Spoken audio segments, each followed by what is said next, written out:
Hello friends, I am Shivraj Aditya और मैं आप सभी का स्वागत करता हूं आप ही के अपने यूट्यूब चैनल पे। आज के सेशन में हम लोग देखेंगे लॉगरिथम का पार्ट नंबर 30। पार्ट 30 में हम लोग पार्ट 29 को थोड़ा सा एक्सटेंड करेंगे। हम लोग नंबर ऑफ इंटीग्रल वैल्यूज पे कुछ क्वेश्चन सॉल्व करेंगे एंड मैं और एक सब टॉपिक भी स्टार्ट कर दूंगा जिसको मैं लीड करने वाला हूँ पार्ट नंबर 31 पे। ठीक है, तो without wasting any further time let's begin. तो दिस इज पार्ट 30। तो पहला क्वेश्चन इफ नहीं, उसको मैं सेकंड में करवाऊंगा, ये पहले कर लो थोड़ा इजी वाला।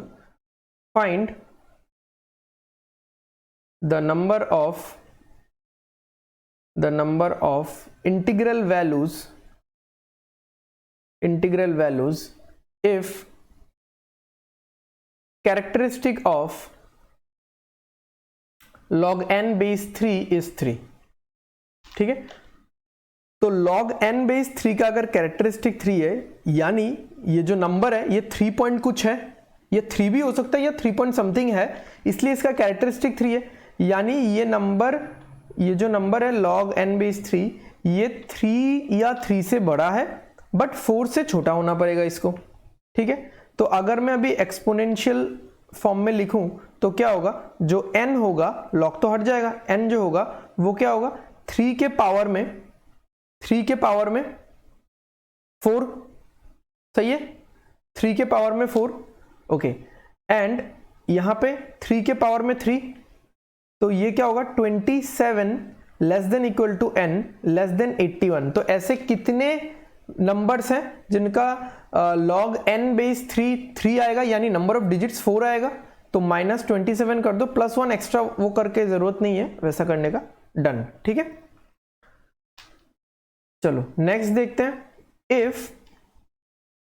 If log n base 3 equals to α1 plus β1 and log n base 5 equals to α2 plus β2 होगा यहाँ पे β2, where α1 and α2 are integers and β1 comma β2 belongs to 0 और 1। ठीक है, तो 0 में मैंने क्लोज ब्रैकेट दिया, यानी 0 इंक्लूडेड है हमारे लिस्ट में। 1 पे ओपन ब्रैकेट है। इन सब पे डिस्कशन होगा, ठीक है, टेंशन मत लो, इनइक्वालिटी में इन सब पे डिस्कशन होगा। सो 1 ओपन ब्रैकेट है यानी 1 इंक्लूडेड नहीं है, तो 0 से लेके 1 तक, बट एग्जैक्टली 1 नहीं हो सकता। ओके, ये हो गया। तो मुझे निकालना है find the number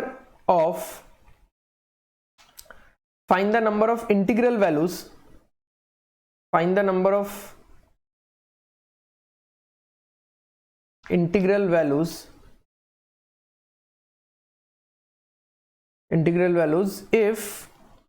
if α1 equals to 4 and α2 equals to 2। ठीक है, अब देख लो हमको कैसे करना है, देख लो कैसे निकालना है।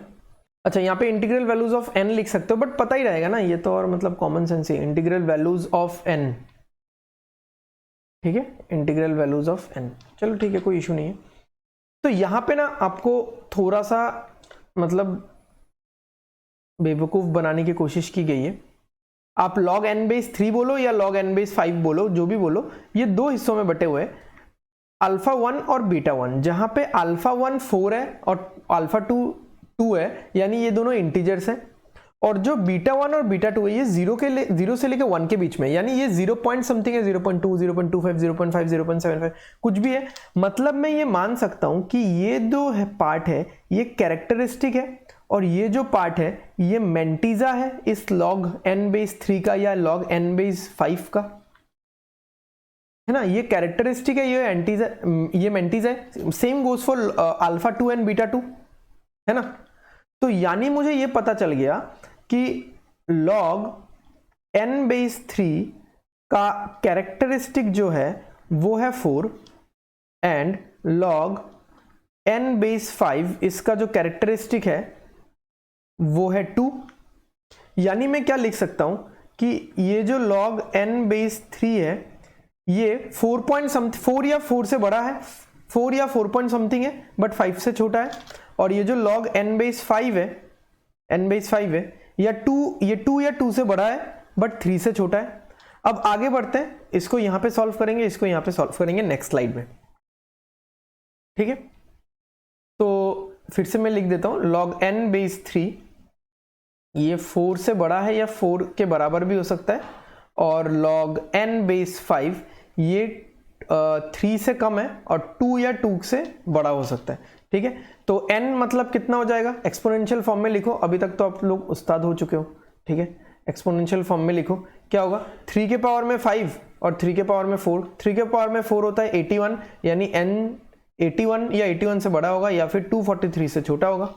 ओके, यहाँ पे लिखते हैं इसको, एक्सपोनेंशियल फॉर्म में लिखो इसको, ये क्या होगा, 5 के पावर में 2 लेस देन इक्वल टू, अरे लॉग तो नहीं होगा ना, एक्सपोनेंशियल फॉर्म में लिख दे, थोड़ी लॉग रहेगा, n लेस देन 5 के पावर में 3, तो यानी 25 इज लेसर और equal to n lesser than 125। अब मुझे n के लिए निकालना है। अब मुझे देखो, ये वाला अगर मैं नंबर लाइन पे ड्रॉ करूं तो यहाँ पे 81 होगा, यहाँ पे 243 होगा, ठीक है। तो वो लोग क्या बोल रहे हैं, 81 से लेके 243 तक, बट 243 इंक्लूडेड नहीं है ना, तो जो इंक्लूडेड नहीं है उस पर एक ऐसा सर्कल लगा दो, होलो सर्कल, और जो इंक्लूडेड है उस पर एक क्लोज सर्कल लगा दो। ये सब भी मैं बताऊंगा, हाँ ये सब मैं बताऊंगा। एनीवेज, इसमें देख लो ये क्या है, ये 25 से लेके 125 तक है, बट यहाँ पे 25 इंक्लूडेड नहीं है, तो ये हॉलो सर्कल, बट ये 125 इंक्लूडेड नहीं है, हॉलो सर्कल 25 तो इंक्लूडेड है क्योंकि लेसर इक्वल है या ग्रेटर इक्वल है, ठीक है। तो मुझे ऐसा वैल्यू चाहिए जिसपे ये दोनों रजामंदी दे रहे हो अपना, ठीक है, दोनों अपना रजामंदी दे रहे हो। ओके, तो फिर मैं यहाँ पे इतना और लिखता नहीं हूँ, मतलब आप देख लो, ठीक है। 81 से बड़ा चाहिए आपको, है ना, 81 से बड़ा चाहिए, 81 से बड़ा चाहिए, ठीक है। 243 पे जाके रुक जाएगा, बट बीच में कहीं पे 125 भी तो आएगा, बीच में कहीं पे 125 आएगा, और आपको बोला है कि 125 से छोटा चाहिए, ठीक है। 125 से छोटा चाहिए तो ये रुकेगा कहां पे जाके, 25 पे जाके रुक जाएगा। तो ऐसा कौन सा जगह है जहां पे दोनों अपनी रजामंदी दे रहे हैं, ये वाला जगह, यानी 81 से लेकर के 125, बट 125 इज नॉट इंक्लूडेड। तो कितने नंबर्स हुए, 125 माइनस 81, 44 नंबर, +1 -1 करने की जरूरत नहीं पड़ती, हमने देखा है इसमें, ठीक है। तो 44 नंबर्स हो गए। तो नेक्स्ट देखते हैं, नेक्स्ट थोड़ा और टाइम इतना ज्यादा नहीं है, स्टिल नेक्स्ट सब टॉपिक थोड़ा सा मैं डिस्कस करके रख देता हूं। नंबर ऑफ डिजिट्स, जो कि हमने इंटीग्रल वैल्यूज में पढ़ लिया है, number of digits and number of zeros. तो नंबर ऑफ जीरोस पढ़ने के लिए नंबर ऑफ डिजिट्स मैं आपको बता रहा हूं। नंबर ऑफ डिजिट्स क्या होता है, जैसे मान लो 10 का क्यूब है, 10 का क्यूब क्या होता है 1000, तो इसमें कितने नंबर ऑफ डिजिट्स है, 4 डिजिट्स है, यानी before decimal number of digits जो होगा उसमें हम लोग ये वाला पहलू देखेंगे, सॉरी बिफोर डेसिमल, उसका जो सेंस होगा वो होगा बिफोर डेसिमल, डेसिमल से पहले कितना डिजिट्स है, ठीक है। तो अगर मैं 10 टू द पावर 10 में पूछूं कितना डिजिट्स है, आप लोग बोलोगे 11 डिजिट्स है फटाक से, क्यों, आपको पता है 10 के पावर में कुछ भी होता है उससे एक ज्यादा होता है। जैसे 10 के पावर में यहाँ पे 3 था तो एक ज्यादा डिजिट्स आया, तो 10 के पावर में 10 है तो 11 डिजिट्स आएगा। अगर मैं बोलूं कि ऐसा है कि 2 3 4 1 9 8.305, ठीक है, तो कितना डिजिट्स है, 5 डिजिट्स है, ठीक है। तो डेसिमल से पहले, नंबर ऑफ डिजिट्स मतलब डेसिमल से पहले, ठीक है। बट नंबर ऑफ जीरोस मतलब क्या है, नंबर ऑफ जीरोस मतलब है after decimal but before a non zero digit, before a non zero digit, ठीक है। तो मतलब आप देखो 0.002 है, अगर इसको अगर, तो ऐसा काउंट करना थोड़ा टफ होता है, मतलब मैं तो बोल दूंगा कि 2 जीरोस है, ठीक है, बट हमने देखा है कि 10 के पावर में ले जाते हैं तो बहुत इजी पड़ता है। तो 2 × 10⁻³ में लिख सकता हूं, और आपने देखा है नंबर ऑफ डिजिट 10 का पावर से एक ज्यादा होता है, ठीक है।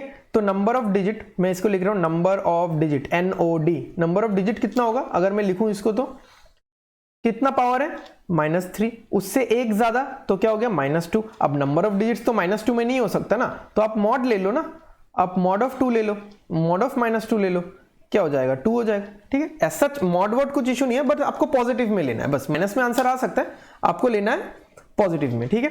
तो और एक लास्ट सिंपल सा एग्जांपल डिस्कस करते हैं, 0.000010005, नंबर ऑफ जीरोस क्या है, नंबर ऑफ जीरोस है 5। ये वाले जीरोस काउंट मत करना, डेफिनेशन पर हो, after decimal but before a non zero digit.